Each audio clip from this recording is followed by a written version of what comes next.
Are you all in? That's the question. Hey, grab a Bible and turn it open to Genesis chapter 12. This is the whole truth. We're going through the entire Bible from Genesis to Revelation. And I know you think something's different. I shaved. No, that's just a joke. This is Robert Davis. He is our youth pastor at Salt and Light Baptist Church, and he's going to be joining me today as we go through Genesis chapter 12. So, Robert, why don't you tell him a little bit about the passage? Sure. What we're looking at is the beginning of a story of one of the most important characters in all of the Old Testament. We all know him by Abraham. And the little kid song, we say, Father Abraham, who had many sons. This is the character we're looking at. But at this time, he's still living in the land of Ur, and he's known by a slightly different name called Abram. And so we're going to start with the first three verses of chapter 12. Now the Lord had said to Abram, get out of your country, from your family and from your father's house, to a land that I will show you. I will make you a great nation. I will bless you and make your name great, and you shall be a blessing. I will bless those who bless you, and I will curse him who curses you. And in you all the families of the earth shall be blessed. Now one of the most things that really sticks out in the scripture is the Lord has stepped into Abram's life, and the first thing he gives him isn't long instructions. It's very short and to the point. Get out of your country, from your family, from your father's house, to a land that I will show you. He did not give him any instructions beyond that. He didn't give a roadmap. He didn't give any kind of details as far as this is how you're going to pay for your journey. This is where you're going to be stopping at. This is where you're going to be spending the night. The only thing that he asked Abram to do was to get out of his country, from his family, to a land that he was going to show him. Yeah, and I would chime in there and say that we're slowing down in our stories.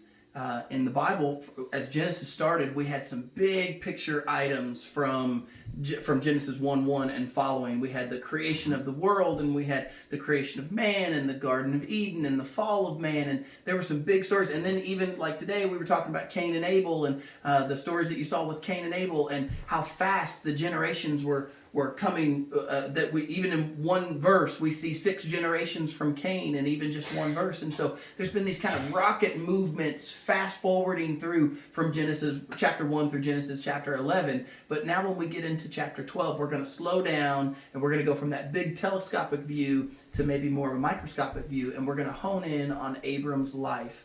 And so most specifically, what we're seeing right now in the beginning is God is calling for Abraham's obedience. Without a whole lot of instruction, without a whole lot of specifics, he's telling him, get out of your country, and I'm gonna tell you what land to go to. So we would point out in the beginning that God didn't actually tell Abraham what land to go to or where to go. The first thing is get up and go to a land that I will show you. I'll show it to you, but he didn't tell him where it was when he's first giving him the instructions, only that he's supposed to get up and go. And then what do we see in verse 2 is that if he does that, if you go, he says, get up and go from a country to a land I'll show you, and I'm going to make you a great nation.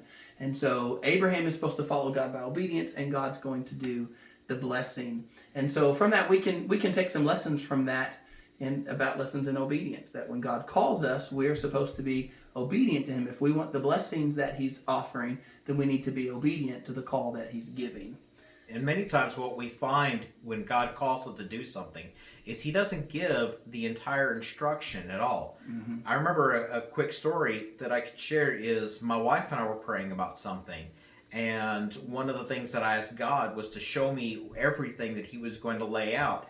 And I remember God showing me these peaks of sunshine through a tree. And he was sharing with me that I'm only going to show you one small piece at a time. And just like with Abram, he only gave him those short instructions, and that was it. There was no other roadmap to follow. Mm-hmm. And many times when God calls us to do something, he doesn't give all of those instructions. He simply just expects us to be obedient to that calling, no matter what the circumstances are. Yeah, absolutely. I'd say the same thing. I've had a similar experience. We own a business as a family, and we were just we had prayed and asked the Lord about starting a business, and then we did. We started that business, and we opened up a fabric store, and we just had these high hopes and pipe dreams, if you will. And what we found out was it was very difficult. And I went from a job that was steady pay, and I was salary, I was a manager, and I was young, but I still had a good steady income. And then we went down to poverty level. And I remember one night that I was sitting in my bedroom and praying, and often would pray, and I would say, Lord, I would ask him to get us out of this. I felt destitute, I felt, poor, and I'm saying, I feel like I'm following what you're telling me on one hand, and we've opened up the store, but now we're literally, poverty in our income. And I was crying out to God and saying, God, why? Why is it so hard, and why are we so poor? And I don't understand what's going on. And fast forward about 10 years, and I can look back now and say that I've learned so many lessons from that. Even just one to say in the moment would be that we avoid debt.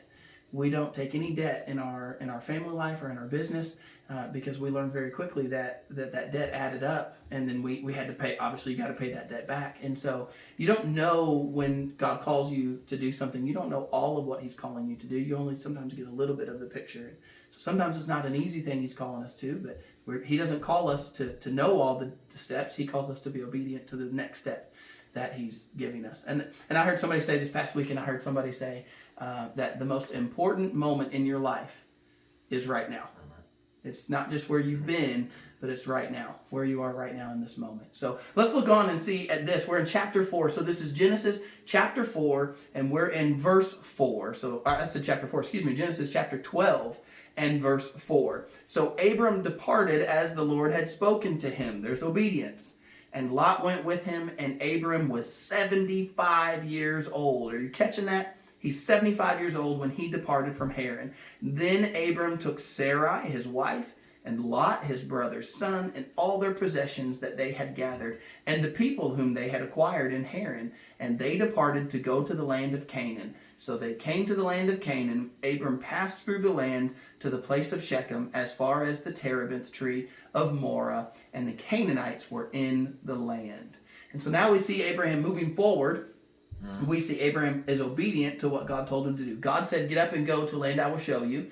It's pretty evident between chapter 12 and verse 1, and then up here in verse 5, that God obviously told him, go to Canaan. Now, he doesn't have much more instruction than that, but that's the land that he chose to go to. So Abram gets up and does what God told him to do, and he goes to Canaan. But there's something pretty important. Robert, why don't you point out some of the important things that we see in, or that Abram did as he got up and moved to Canaan? Well, one of the first things that we're reading in verse 4 is we find out that he's 75 years old when he departed from the land of Haran. And one of the things that really sticks out in my mind is many times when God calls us to do something that it seems like an impossibility or an impracticability.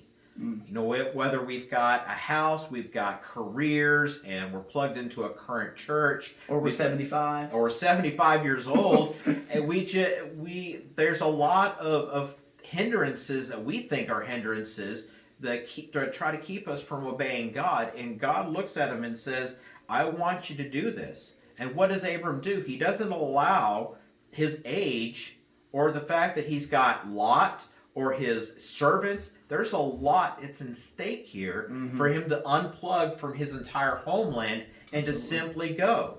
He's got a lot of possessions. He's known to be a very wealthy man. There's a lot at stake here when God simply tells him to go. This is an 18-year-old kid packing up his trunk to go to college. This is a grown man with a whole life, with this entire life that he's packing up and moving to a land that God's going to show him. So with little instructions, he's supposed to be obedient. And then when we see him being obedient, this is not necessarily an easy obedience. This is a big thing. This is a big step for him to take. And I also want to point out the fact that looking at his age, I love the fact that in the Bible, God it is regardless of age whether God will call somebody. We see God calling them people from their youth, when they're children, all the way to God calling people when they're 75 years old and saying, come and follow me. So if God is calling you to do something, you're supposed to be obedient. The point is to be obedient regardless of what's in your way. Don't let life's Don't let life get in the way of being obedient to God. There's always going to be something. There's always a kid involved that's got something going on, or your husband or your wife or your mom or your dad. And I could tell you as a pastor, I could tell you that down the line, there's always an excuse. There's always an excuse. My parents are in the hospital, or my mom or dad has dementia, or my son or daughter is going through this or that, or they're getting ready to get married and I'm trying to help with that. There's always a reason, and I'm saying the same to you. There will always be a reason to say, I can't do it right now. If you're looking for the perfect time that there's nothing in the way, it'll never be there. If God calls you to be obedient to him today. So let's look on forward. Robert, how about you read the next passage for us as we finish up with verses 7 through 9? Sure. Then the Lord appeared to Abram and said, to your descendants I will give you this land. And there he built an altar to the Lord who had appeared to him. And he moved from there to the mountain east of Bethel. And he pitched his tent with Bethel on the west and Ai on the east. There he built an altar to the Lord and called on the name of the Lord. So Abram journeyed, going on still toward the south. One of the things that pops here in my mind as I'm reading this in verse 7, then the Lord appeared. The Lord did not appear to Abram until Abram was completely obedient, not partial, not simply stepping 1 foot in, 1 foot out. Abram had to be completely obedient and do everything that God called him to do in an act of faith. And when he finally completed everything that the Lord said to him, then the Lord appeared and said, Abram, to your descendants, all this land that I'm giving you, this is it. Yeah, he didn't speak with Abraham when Abraham talked with Sarai, his wife, and said, God's called me. And God didn't appear to Abraham when Abraham got everything packed up. And God didn't appear to Abraham when they finally got on the road and they'd been an hour on the road and one of the kids had to go to the bathroom. Right? None of those. That's right. He didn't talk to him during any of those. We didn't see God talk to Abram until he gets into the land that God was showing him. And so Abraham was fully obedient, got up and went when God told him to go, and then God appears to him again. And then the promise is what? He says, to your descendants, I'm going to give this land. And then I would point out to you as well that that's what we see next, which is that, and there, so I'm in the middle of verse 7 for those of you following along, and there he built an altar to the Lord who had appeared to him. And then after we see that Abram builds this altar to the Lord in Canaan, they get up and they move to Bethel, right? He goes to Bethel, which is between with Bethel on the left and Ai is on the east. And there he built an altar and called on the name of the Lord. So not only does he build an altar in Canaan, but then he builds another altar when he moves on from there. So we see him worshiping twice in just a couple of verses. And so we would like to end today by pointing out the fact that when Abraham was obedient to God, he worshiped God. That's as opposed to whining about what he was being called to do.